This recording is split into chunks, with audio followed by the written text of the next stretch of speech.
ബംഗ്ലാദേശിലെ ക്രമസമാധാന നില വഷളാകുന്നതിനെക്കുറിച്ച് മുന്നറിയിപ്പ് നൽകി പട്ടാള മേധാവി. ചിലർ രാജ്യത്ത് അരാജകത്വം സൃഷ്ടിക്കുകയാണെന്ന് ജനറൽ വഖർ ഉസ് സമാൻ ആരോപിച്ചു.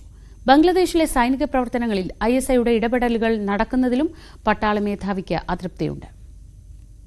കഴിഞ്ഞ 8 മാസക്കാലത്തെ പ്രവർത്തനം കൊണ്ട് തനിക്ക് മതിയായി എന്നാണ് സൈനിക മേധാവി ജനറൽ വഖാറുസ്സമാൻ വ്യക്തമാക്കുന്നത്. നമ്മൾ കണ്ട അരാജകത്വം നമ്മുടെ സ്വന്തം സൃഷ്ടിയാണ് എന്ന് പറഞ്ഞ ജനറൽ ഉസമാൻ നിയമപാലകരുടെ കാര്യക്ഷമമില്ലായ്മയെക്കുറിച്ചും കടുത്ത ആശങ്കകൾ പ്രകടിപ്പിച്ചു. കഴിഞ്ഞ കുറച്ചു മാസങ്ങളായി ബംഗ്ലാദേശിൽ അക്രമം, കലാപം, മറ്റു കുറ്റകൃത്യങ്ങൾ എന്നിവ കുത്തനെ വർദ്ധിക്കുകയാണ്. ഫെബ്രുവരിയിൽ സുരക്ഷാ സേന ഓപ്പറേഷൻ ഡെവിൾ ഹണ്ട് ആരംഭിച്ചതോടെ പ്രതിസന്ധി രൂക്ഷമായി. 3 ആഴ്ചയ്ക്കുള്ളിൽ 8600 പേരെയാണ് അറസ്റ്റ് ചെയ്തത്. രാജ്യത്തെ അസ്ഥിരപ്പെടുത്താൻ ശ്രമിക്കുന്നവരാണ് പിടിയിലായതെന്ന് ഇടക്കാല സർക്കാർ പറയുന്നു. ബംഗ്ലാദേശിൽ സൈനിക അട്ടിമറികൾക്ക് സാധ്യതയുണ്ട് എന്ന ആശങ്കയും പരക്കുന്നുണ്ട്.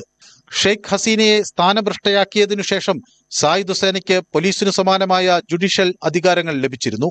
ISI മേധാവി ലഫ്റ്റനന്റ് ജനറൽ അസിം മാലിക് ബംഗ്ലാദേശ് സേനയുടെ ക്വാർട്ടർ മാസ്റ്റർ ജനറലും ഇസ്ലാമിസ്റ്റുകളുമായി അടുത്തു പ്രവർത്തിക്കുന്ന ഉദ്യോഗസ്ഥനുമായ ലഫ്റ്റനന്റ് ജനറൽ മുഹമ്മദ് ഫൈസൂർ റഹ്മാനുമായി കൂടിക്കാഴ്ച നടത്തിയിരുന്നു. ഇത് സൈന്യത്തിൽ ഭിന്നിപ്പിനിടയാക്കിയിട്ടുണ്ട്. ഈ വർഷം അവസാനമോ അടുത്ത വർഷം ആദ്യമോ പൊതുതെരഞ്ഞെടുപ്പ് നടക്കുമെന്ന് യൂനസ് പ്രഖ്യാപിച്ചിരുന്നു. അതിനിടയിൽ പട്ടാള അട്ടിമറിയുടെ സാധ്യതകൾ നിരീക്ഷകർ തള്ളിക്കളയുന്നില്ല. News desk, News 18.